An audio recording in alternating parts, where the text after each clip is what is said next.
So here with Princeton Head Coach Sam Shweisky. Happy to be making the visit down to Irvine, California for a match against the Anteaters of UC Irvine tomorrow night. My team, but you know, we're all friends in the world of volleyball. That's so, right. Yep. Hey, I appreciate you taking the time to talk about this upcoming 2020 season. It's going to be super exciting. And I thought we'd grab this opportunity since you're right here in the state, and it's always great to see friendly faces in town. So first question off the top is, so talk about your team's success last year, making it to the Super Six, playing Long Beach, and just your thoughts on the season. Yeah, it was really special. I mean, you know, last year was my 10th year at Princeton, and we've been chasing this elusive conference championship for 10 years. Princeton won the EIVA championship back in '98, and there's a '98 banner hanging on our gym, and every day in practice, it's like, can we work hard enough to put a number on that banner? That's been the goal. And we were able to do it. It was kind of a storybook season. I mean, we were able to host the EIVA championship, which was so cool. Right. So many alums came back, had it in our gym. Played Penn State, which has been the juggernaut in our conference for so many years, and such a classy, well-run program by Mark Pavlik. To be them 15-13 in the fifth was just such a beautiful thing with so many fans. It was awesome. Got to go down to Barton, played a really strong Barton team in the Carolinas to get to come to the Final Six, and then played Pepperdine in that first match at Long Beach, which was really cool, having played them the first match of the year, December 30th or something, and then seeing how much we had grown and taken them to 5, and a great talented team and an incredibly well-coached team, but really excited to be able to have that experience. And it gave the guys the taste of how fun it was and exciting it was to push them for this year and say, hey, it'd be really fun to try to chase that again. Definitely. And the team you're referring to are the Pepperdine Waves, Dave Hunt's team. That's and right. Obviously that team that you played had to progress through the season. They grew leaps and bounds throughout the entire year, but that speaks loudly to what you've been doing at Princeton because you were going toe-to-toe with them. So now let's move forward to the 2020 season. AVCA polls are now out, and the EIVA poll. You came in at number 10 in the AVCA poll and picked to win it in the EIVA. You know, coaches, do they pay attention to polls, and what does that mean for this season for you and your Princeton Tiger team? You know, it's such a double-edged sword. You know, the polls, when you receive recognition, it's incredibly humbling and gratifying, and we've never been ranked 10th before. We were ranked, I think, 11th in '98 when we won the championship then, and since then we've been in the top 15 at different times. But to be ranked 10th, it's very flattering that coaches have that kind of respect and esteem for us.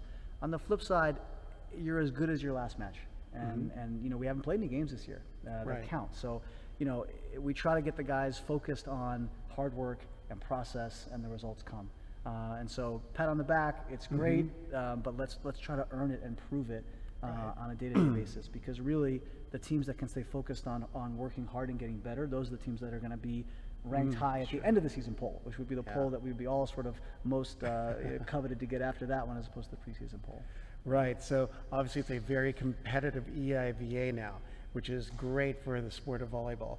Now, I've got to ask you, as a coach, who do you see as the top teams pushing the top of the EIVA? Yeah, I mean, Penn State has got to be at the top of the list. I mean, they have so much just historical excellence of the way, you know, Coach Pavlik. I went to the Penn State camp as a camper when Pavlik was there. I played at Vassar against Penn State when Pavlik was there, and now coaching against him for a decade. It's just incredible the standard of excellence that they've put forth. So not just the volleyball program, but the institution. So you got to assume that they're going to be there playing at a super high level. They have a really talented bunch of guys. They got some nice recruits in, so I would expect them to be at the top for sure. George Mason, Jay Hosick is a fantastic coach and a good friend of mine. They return a core group of guys. They have a really strong opposite, Hayden Wagner, who I expect to do tremendous things. NGIT is, I think, for many years has kind of flown under the radar. We played them a bunch this fall. They've got a bunch of really strong guys. Alvaro Gimeno plays for them on the Spanish national team. Luca Berger is a Brazilian middle for them that's super strong. They have a great core group, so I think they could push some guys. St. Francis has one of the best outside hitters in our league for sure, and Michael Fisher. So, and that guy can go for 20, 30 points in a night. So there's a bunch of schools that on any given night can give you trouble, and that makes it, you know, makes you really kind of sweat and watch a lot of film, but also makes every match super exciting. Right. You know.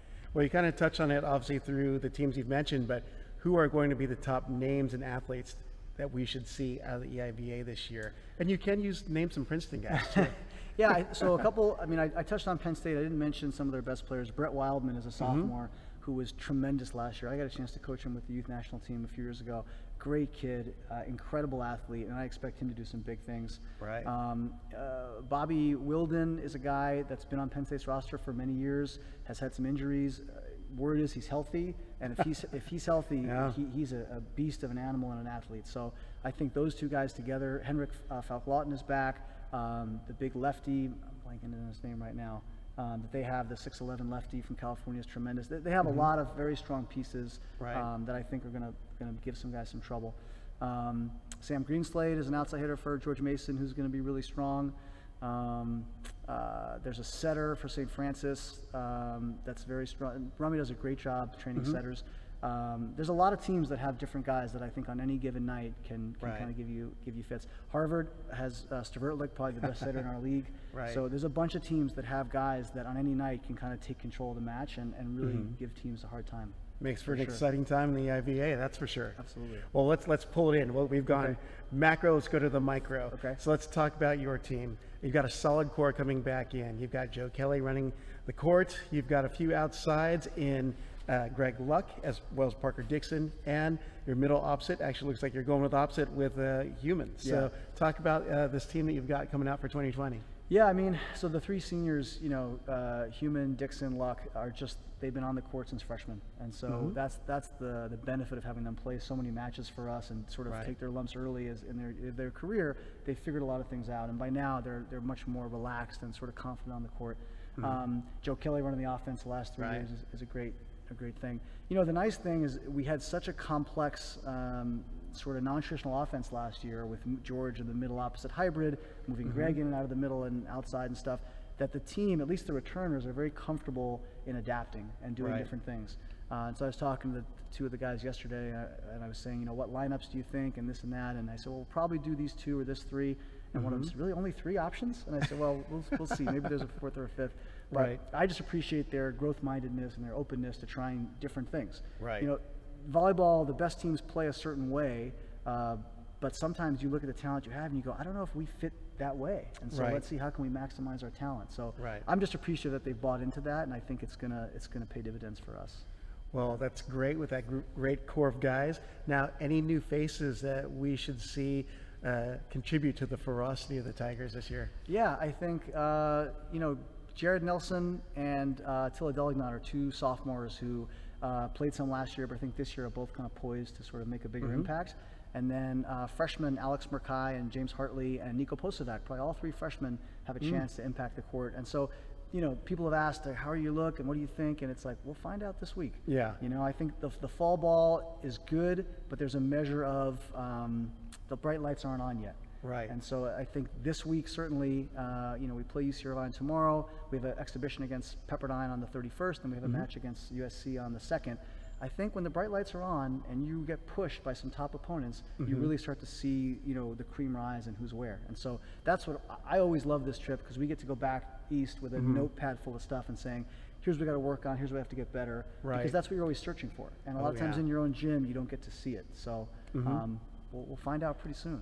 Yeah. Love the saying, I want to see the cream rise. Yeah. So speaking of the cream rise, I got to put this on. You've been asking some of the other coaches. Yeah. So who are your top picks to win a national championship this season, or potential contenders, we'll say? I have a lot of respect for what Charlie Wade's doing in Hawaii. I think we were out there a couple years ago and just getting and I've known him for a long time, but just sort of the way they train and the athletes they have with their returning core group, I would definitely think that they have to be sort of up in the mix for that. Right.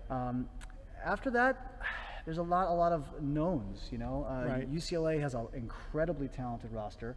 Yeah. But I mean, I think they're a good bet. I think they're second in the poll or something like that.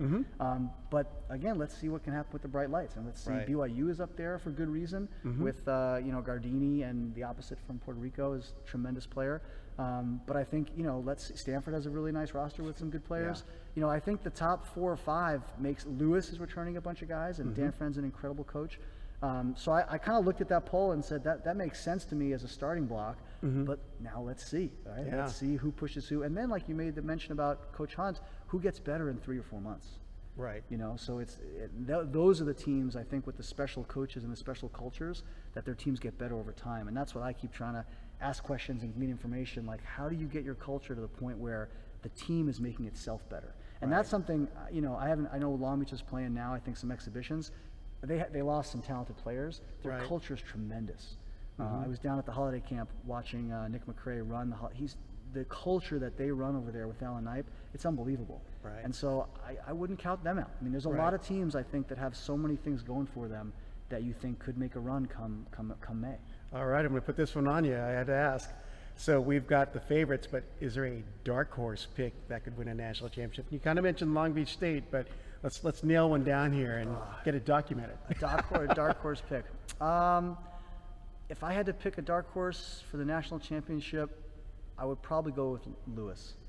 Yeah, I think they're just outside the top 5 right now. They're 6th or something like that. Yep, 6. I just know we played them last year. I've coached with Dan Friend in the youth national team, junior national team. He's a tremendous coach, and I wouldn't pick him as a favorite, but come May, I don't know. They look pretty sharp and they're pretty dialed in, so it's definitely a possibility.